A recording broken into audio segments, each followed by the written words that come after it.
I was recommended this by one of you, so thank you so much. 50 years of writing poetry. And for me, that's just not like deep enough to like get into the story.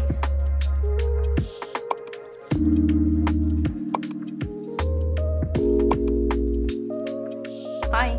You wanna come say hi? What are you doing? He's so scared of everything. What is up, guys? Welcome back to another video. So today we have part 3 of my Reading Around the World challenge. 1 and part 2 are already up on my channel. I'll link them either in the cards or in the description. I think I'm like 30 something countries deep. That's really exciting because it's nice to make progress. I was reading a lot like longer, chunkier stuff that was like 300, 400, 500 pages, and I'm not doing that anymore. I've decided that I'm reading a lot shorter, thinner books. That way I can get through this challenge a little bit quicker, and maybe it won't take me until 2030 to finish all of these books. So I think I have a couple of doubles as well, so that's kind of exciting, like multiple books I read from one country. So anyway, without further ado, let's jump right in. I'm just gonna start from the top. And the first one that I wanted to mention was the USA. I don't even know if I've read for the USA yet, if I've even mentioned this, but for the USA, I have to mention the Poet Laureate. She's not the current Poet Laureate, but she was like 2 or 3 years running, something like that. And that's Joy Harjo. So she has a couple of really amazing memoirs. She has Crazy Brave. That's the first thing I think I ever read by her. Highly recommend listening to the audiobook. The audiobook, her voice, like she narrates it, she just has the most like deep, dulcet, I don't know, like she plays the saxophone too, like she just has, her voice almost sounds like that, if that makes any sense. And listening to the audiobook, it kind of makes it more impactful anyway. So I highly recommend Crazy Brave. I've also talked about Poet Warrior, and it's kind of like a follow-up memoir. So both of those are really good, but I just wanted to mention this one because I feel like if you're not wanting something super long, like you don't want to commit a lot of time to it, but you kind of want to dive in to like a Native American voice, this would be a good one. This is Catching the Light, and this is her reflection on 50 years of writing poetry. Some of these stories in here were new. I hadn't heard them in her, she'd left them out of her memoir. And she comments on all sorts of different things. Like she comments on like modern society and how that's very different from like traditional Native American ways, obviously. I think there are 50 chapters. Some of them are literally only a page or 2 long because this entire thing has 50 little micro essays. I don't even know what you would want to call them, but it's just like little reflections. So this one for the USA for sure. Joy Harjo is a good one for the USA. Then for Morocco, I'm checking my notes. For Morocco, we have Blood Feast by Malika Mustadrif. This is a collection of short stories. I really liked these. It's very like feminist because of the nature of Moroccan culture. A lot of what she was saying in here was very like controversial at the time. These were really, really great. Lots of commentary on just what it means to be a woman in Morocco. In the 90s, I believe is when she was writing, and that's when this came out. She died young. Her first like copyrighted story was 2004. I was thinking the 90s, so I guess early 2000s. I know like typically with a short story collection, a lot of times there's sort of a hit or miss mentality, which I do have myself because obviously not every single story is going to be amazing. But I really did like all of these. Obviously some of them were a bit more impactful, but yeah, I thought they were all really great. I think this was either a 4.5 or a 5 star. There's some commentary in here about virtue, like female virtue, and the significance, the cultural significance that that has in Morocco. Lots of themes around abuse. I'm just kind of like cheating by looking at my little notes. Lots of themes around abuse in marriage. It's one of those books, again, it's quite short. You don't have to commit a lot of time to it. She has a really unique voice, and she kind of lived kind of a tragic life. She ended up having to pay for, in order to get some of her stories out there and published for the first time, it was sort of a self-publishing kind of situation, and she had to choose between that or medication, I think, or some sort of like surgery or something, and she ended up, her health worsened, and she did end up passing away really young. Very much a life cut too short, but it's just kind of a really good interrogation and snapshot of gender, and particularly female sexuality in Morocco, in North Africa. So I really liked this one. Then for Brazil. I just finished this one. This is Clarice Lispector's Hour of the Star. I was recommended this by one of you, so thank you so much for your recommendation. And then when I went on to Goodreads and started reading reviews, some people were saying that, like, okay, so she's kind of polarizing. I think a lot of people really love her writing style. A lot of people really hate it. I had my moments with both, to be completely honest. I think I am more on the loving side because it is so incredibly unique. Like, her voice is just, I don't even know how to describe it. You really truly do just have to pick up one of these very thin volumes. She almost has like a Sylvia Plath vibe, but I think more in theme than tone. But this one is about a man and a woman, and we're seeing the book through the narrator's perspective, from the male's perspective. And he doesn't have the best opinion of our female main character. Her name, I don't know if I'm pronouncing it correctly. It could be Macabea. I'm not totally sure. Somebody can correct me if you will tell me how to pronounce it like an American would pronounce it in the comments. That would be great. But it says she would like to be like Marilyn Monroe, but she is ugly, underfed, sickly, and unloved. She has no future and no sense of who she is. Telling her story is the narrator, a man named Rodrigo, who we honestly don't really find out much about and isn't really all that interesting. She is very much the interesting one. And he tries to direct her fate, but comes to realize that for all her outward misery, she is inwardly free.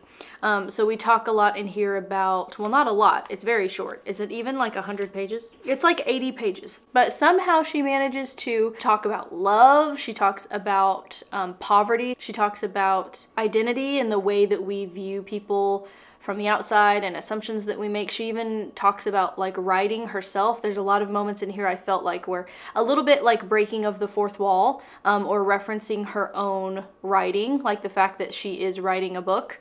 If that makes any sense. So I liked it. I liked it a lot. It wasn't 5 stars because there were some lines that were so outrageous and nonsensical I just couldn't make any sense of them. It's interesting the way that it volleys back and forth between like these super big questions about, like, you know, God and life and existence, and then it will go back into like super shallow things about life and the way that we look and, you know, our perceptions of others. And so it was interesting the way that she very deftly balances both of those things, and she smashes it all into 80 pages. And I was quite impressed. So I did really like this one. Next was Denmark, I believe. Let me make sure that I'm telling you correctly. That should be right. So anyway, this one was another recommendation from you guys. So thank you so much to the person who recommended this one. And this is Baboon by Naja Marie AIDT.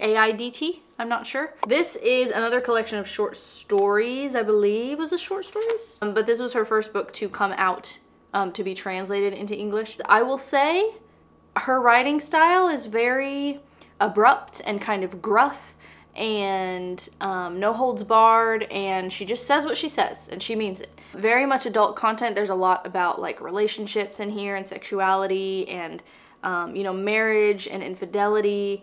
And it's all talked about, like I said, in kind of a very gruff way. So if you don't like that, you might not love this one. I wasn't obsessed with this one. I think I gave it maybe 3.5 stars. I don't have a lot of tabs in here. I only have 2 little tabs, and that usually means that I didn't really find anything super special about it. I mean, I'm glad that I read it, but it just wasn't one that really gripped me. Again, like with all short story collections, there are hits and misses. I think I had a few more misses in here than hits for me, just personally. A lot of these were quite dark as well in theme, so if you don't really like darker fiction, you might not really appreciate these for what they are. It just, she does a really good job of like highlighting everything wrong with human relationships, just like the follies of life and relationships and trying to make things work and inevitably screwing up. And so I think there is something about that I can appreciate, and you might be able to as well. So there's Baboon. Next country that I read for was Vietnam. And this one was not one that I was obsessed with. I do have quite a few more tabs in here than the other one. I mainly read for like the little blurb on the front about how it was like banned in Vietnam, and it was the first, supposedly the first novel from Vietnam to ever be published in the United States. I kind of read it more for that than me actually thinking I was gonna really enjoy the plot of the book. It's not one that I was able to keep up with really easily because I don't know a lot about Vietnamese political structures. And so I think if you went into it with a little bit of knowledge, you would maybe be able to appreciate this one a little bit more than I did. So I think I only ended up giving it like 3.5 stars, just because I wasn't fully tracking what was happening. It's about 3 women. It says they're fighting to maintain their dignity under a government that discards old values and tears families apart. So Hang, or Hong, not totally sure how to say her name, she's our protagonist. So she's a young girl, and she's kind of coming into womanhood, but she lives in the slums. So we're seeing what that kind of life looks like. She's kind of grappling with the death of her father, and then there's a lot going on, a lot of drama with her mom as well. Lots of commentary on the government and how they're running the country, and I believe that's why it was banned, because, you know, most governments don't want literature out there that is, you know, putting them in a bad light. So if you're interested in reading about Vietnam, about the culture, about the political system, this one is probably going to entertain you a little bit more than it did me. The writing is still really good. Like I said, I did mark up quite a few different passages, so it was still a really good book. Definitely sort of a family, not a family saga, but just, you know, family drama, family issues, all set against this backdrop of sort of political upheaval in Vietnam. So if that sounds like your thing, you might really like this one. Then I read, for what I'm saying is like England or Great Britain, because George Orwell was a British author. I'm just counting 1984 for England. If you don't know what this book is about, I have hammered on about it, I feel like, in enough videos. I don't really need to do it again here, but it is pretty much the ultimate dystopic novel. It describes a police state in which everybody everywhere is constantly monitored by the government, and you're basically being watched by your TV, just like the way you would watch your TV. The TV is watching you back. You have no privacy. There's a lot of really interesting concepts in here, like doublethink is one that you will learn about when you read this. The thought police, Big Brother, if you've ever heard of any of those terms, they come from this book. George Orwell coined all of those terms, and they are really fascinating, but it's also pretty dark. It is pretty bleak. It is not a happy world that he has created. It's basically a world in which war is kind of constant. History is being rewritten every single day. That's what our main character, Winston Smith, that's his job. He works in the Ministry of Truth, rewriting history and telling lies all day. So anyway, this is absolutely fascinating. I highly recommend this book. I feel like it should be required reading. If you haven't managed to read this one yet, please, please do. It is amazing. But next up, we are talking about Eritrea. This is Silence is My Mother Tongue by Suleiman Adanya. And this is kind of a art imitates life. What is it when like the author uses their own experiences to influence their writing? What is that called? That's what I feel like this is. It wasn't pitched like that. It doesn't have a description like that at all. But he fled as a refugee. He fled war. There was a massacre that happened in the 70s, and he did flee Eritrea. So it's very much sort of an art imitates life type of situation.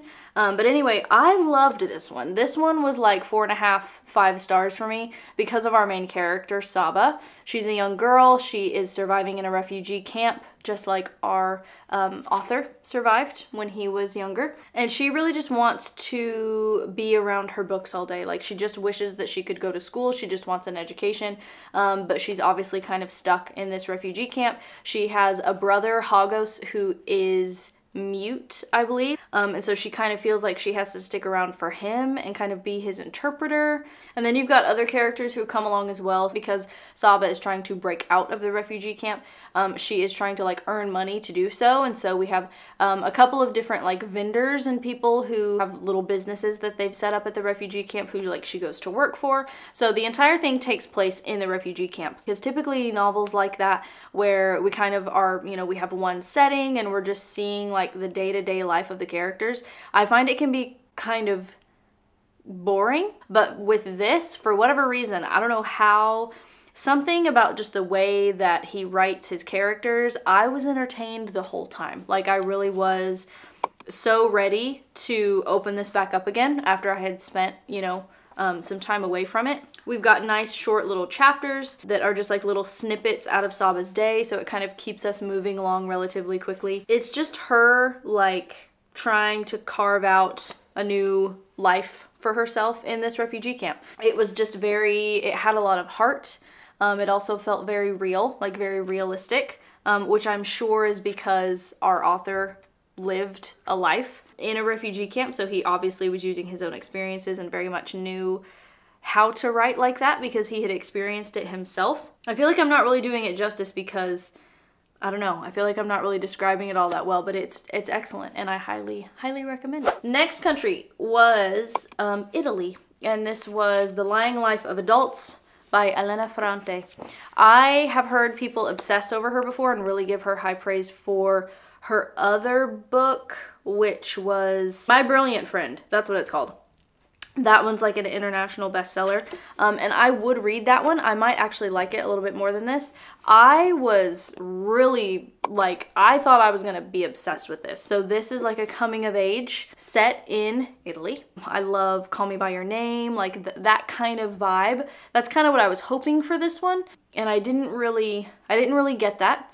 But basically we're following Giovanna, and she's just kind of discovering herself and boys and, you know, living her life as a teenager. Like typical kind of coming of age story. I was just really thinking I was going to be obsessed with it. I think I ended up giving it like 3.5 stars. I think it's because she doesn't end up like really falling for anybody. There's not like a love interest. Not that there has to be. Not that every single book about, you know, a young woman needs to be about her finding love or her being in some sort of love triangle or having a crush or whatever. But it was a lot more lust than love. And for me, that's just not like deep enough to like get into the story. You know, again, it's a novel of discovery, right? Because it's a coming of age. So it's not trying to be anything that it's not. The writing is great. Maybe I will read For Italy again.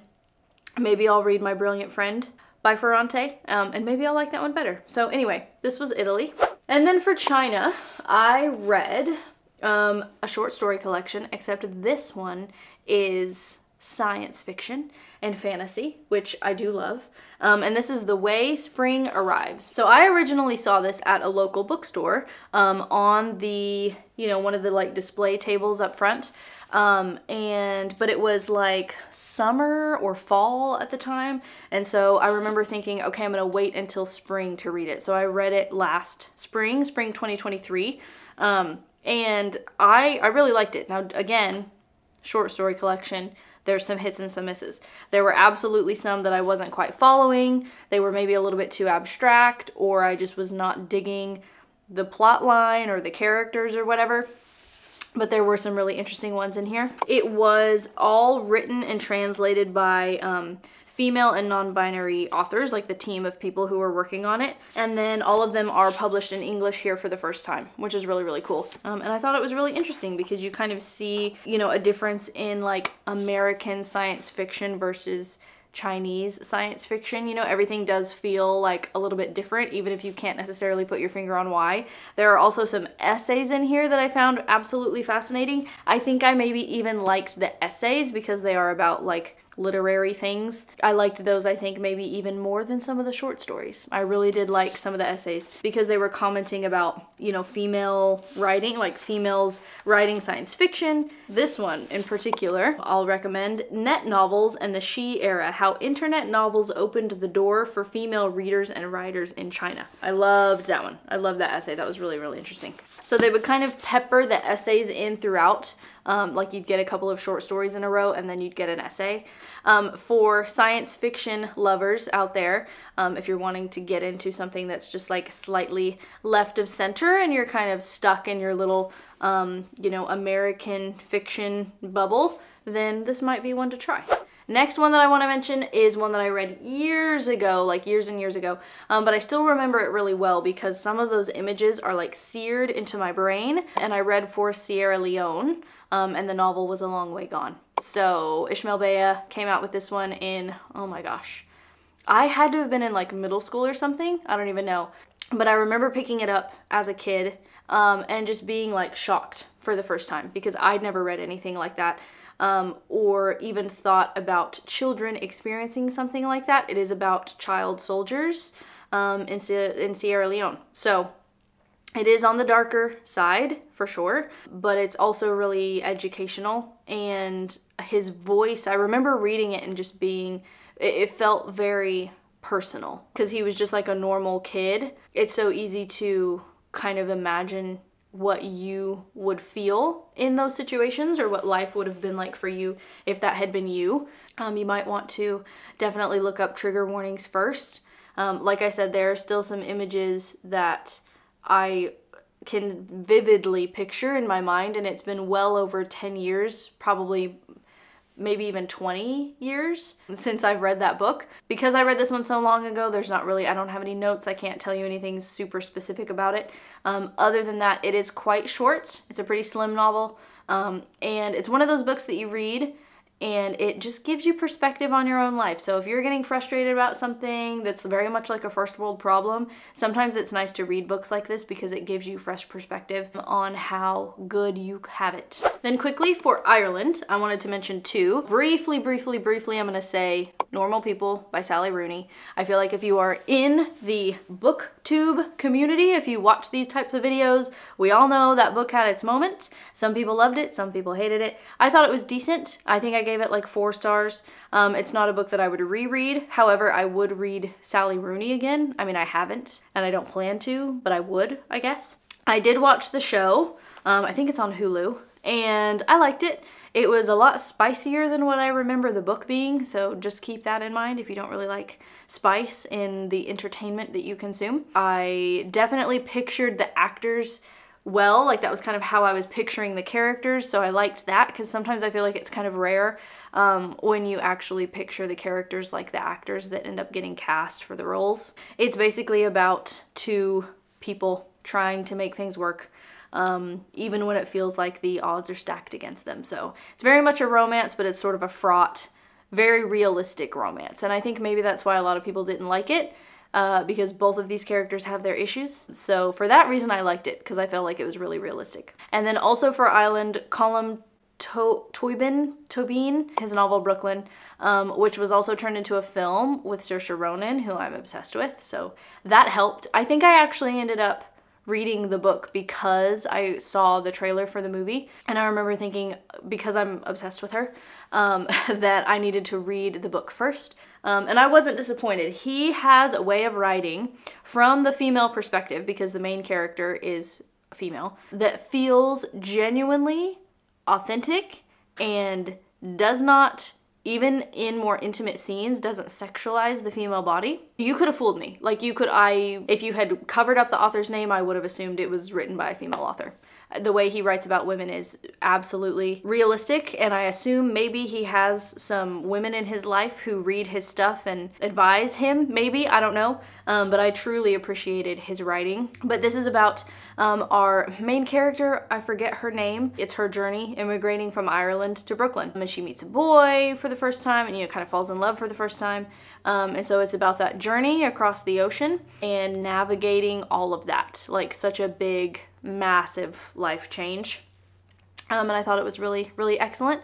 And then before I mention my last physical book, I also wanted to talk about Australia. So for Australia, I read The Animals in That Country by Laura Jean McKay. I really liked this one because the concept is about a zoo flu that kind of takes over. It's like a virus that takes over the country, and humans can now hear animals talking, which I think is an absolutely fascinating synopsis.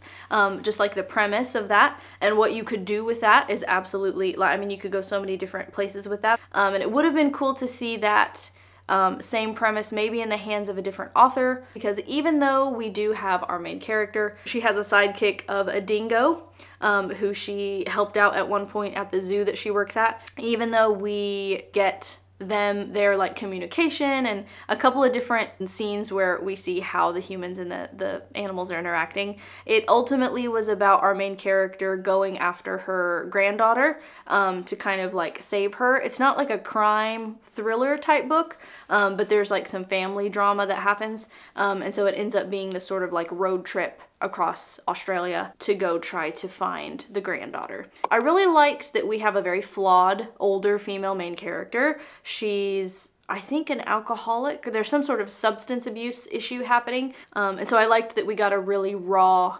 female character, but I feel like the premise of like hearing animals think and hearing what they're saying could have been so cool. Like it could have been really cool. But I do think I would have liked something, a plot that focused a little more heavily on how hearing all of a sudden, being able to hear what animals are saying, how that would have changed the world. I was yearning for that a little bit and we didn't quite get it. All right, we are in one final location because my battery died. The last book that I was talking about was Vita Nostra. So, like I said, if you have been familiar with the BookTube community, I feel like this was another one that kind of blew up. It's really popular in the dark academic kind of circles. But this one is really unique and really different, and I'm pretty obsessed with it. I did read the sequel recently, and then I think, is it going to be a trilogy? I think there might be a third one being planned. It's very abstract and a little bit different than like a typical dark academic book because the university that our main character Sasha attends, the exercises that they do are like only in their head. Like it's all happening inside their own minds.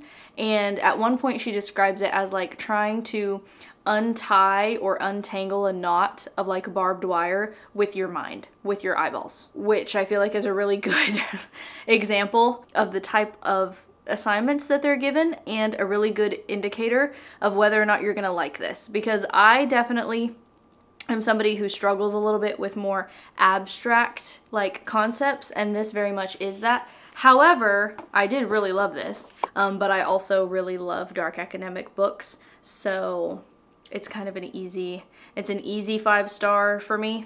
Some people describe it as like a dark Harry Potter, but like with metaphysics as like the classes. It's so incredibly unique because it's not really like a magic system. It's difficult to explain because it is so abstract. It knows how to, they know how to keep you hooked. They know how to write a really kind of creepy opening scene. We have this mysterious man in sunglasses who meets Sasha on the beach, and she's offered this gold coin and she doesn't know who he is. She doesn't know what the university is, like what it's called or what they do, but she kind of takes a risk and goes to find out. And I just think those are like the funnest kinds of books where all of a sudden, just like for the main character, the reader is also introduced to just like this insanely crazy different world. This like whole world opens up for us, and we're kind of experiencing it for the first time with our main character. I would say you cannot miss it if you are a fan of dark academic books at all. Alright, that's it. That's all I've got for part 3 of this video. I will continue to read. You guys, of course, leave me comments. Every single recommendation that you guys put in the comments I have collected in my Airtable, which is where I'm keeping track of all the books that I'm reading for this challenge. And I have like 40 plus, maybe 50, about 50 entries so far that has not just the books that I've read, but the recommendations that you guys have given me. I do read all of them. I screenshot them. I add them to that Airtable. That is how I find amazing books to read. Even if you just have like an author from a specific country, that's really helpful too. So thank you guys so much for tuning in, and I will see you in the next one. Bye guys.